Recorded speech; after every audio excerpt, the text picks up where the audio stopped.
Hey guys, Chef Anita here.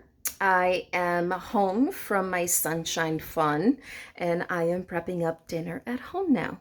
Dinner at home is, as I said, I was craving barbecue and that is exactly what I am going to do. I have some beautiful little, actually not that little, some big chicken legs sitting in front of me, which have been tempering, and I'm going to roast those in a cast iron.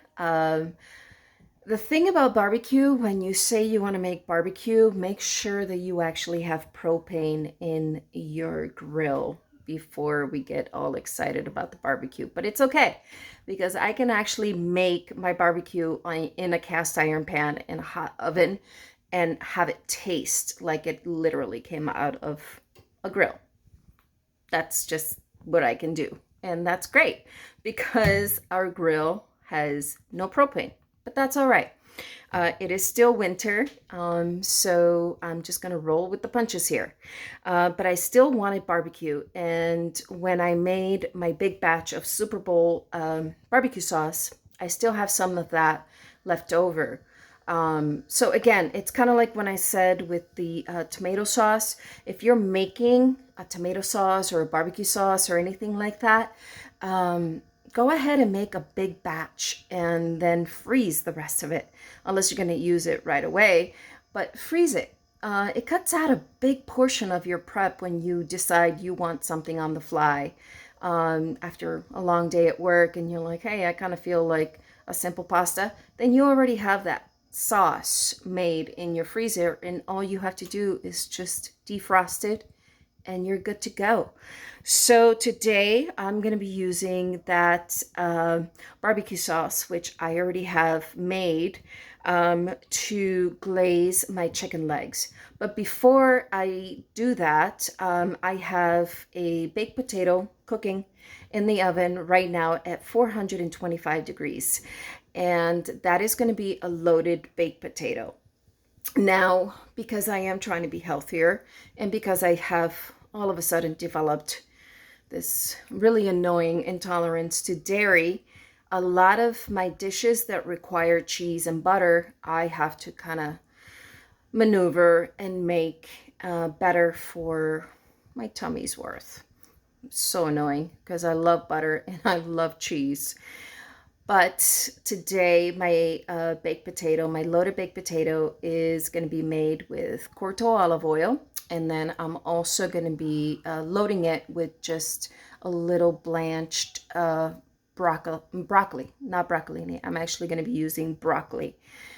And then I'm putting over the top some vegan cheese. Now, as far as vegan cheese goes, I have to be careful which ones I use because a lot of the time it just ends up tasting like cardboard or like really mealy or grainy or interesting. It's not my favorite go-to cheese. I most of the time will just suffer through the annoyance of my belly because I want the real thing. But today we're going to give this new cheese a try and see how it works. Now, this cheese I actually tried before. My son, who was vegan forever, actually introduced me to it. He made me a quesadilla and I was like, okay, that's amazing. So I'm going to try that cheese again. I'll post it later. I'll give you the brand and everything if it works out. And hopefully, fingers crossed, it will give me that loaded baked potato feel that I'm looking for. For Dwayne, of course, he's going full on gamut. Like it's going to be real cheddar cheese, bacon, all of that. My baked potato is going to be vegan, so I'm not going to be including any of that. But right now, I'm actually going to be making a dry rub, slightly wet dry rub for my chicken. I not only like to glaze it in my barbecue sauce, but I also like to incorporate some dry ingredients while everything else is getting prepped up. I leave the chicken on my countertop for about an hour with all these mixed blends of spices and everything in it. And it gets really, really sunken into the actual meat and gets really tender and really, really beautiful for the roasting process. So that is actually part of my pro tip today. It is okay to leave chicken on your countertop for an hour to let it come up to room temperature. You're not going to risk any kind of bacteria growth if you just allow for this to happen. If you leave it under the sun or it's a really hot room, then we have a little bit more to worry about.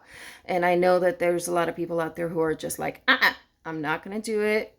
A lot of bacteria, cross contamination, which I can appreciate. But I have learned that tempering your meat for an hour on the countertop makes all the cooking difference in the world. And because I did not marinate my chicken in my dry ingredients earlier today, I'm gonna go on ahead and let it sit on the countertop while the potatoes bake in the oven and I blanch my broccoli and get everything else ready for dinner. So right now I have my blend. I'm gonna go on ahead and show you that. So the blend is very simply, I have some thyme, I have white pepper, garlic powder, onion powder together here. I have some cayenne pepper. I have pimenton, which is paprika, Spanish paprika. I have some salt and a little bit of ginger. I like putting ginger into my dry rubs. It just creates this different element of flavor. And with my barbecue sauce, I did not mention this before, but when I made this barbecue sauce, it is a little bit more Asian inspired. It has a little bit of soy and all of some actual garlic and ginger in it. So I wanted to carry that flavor through in my chicken legs.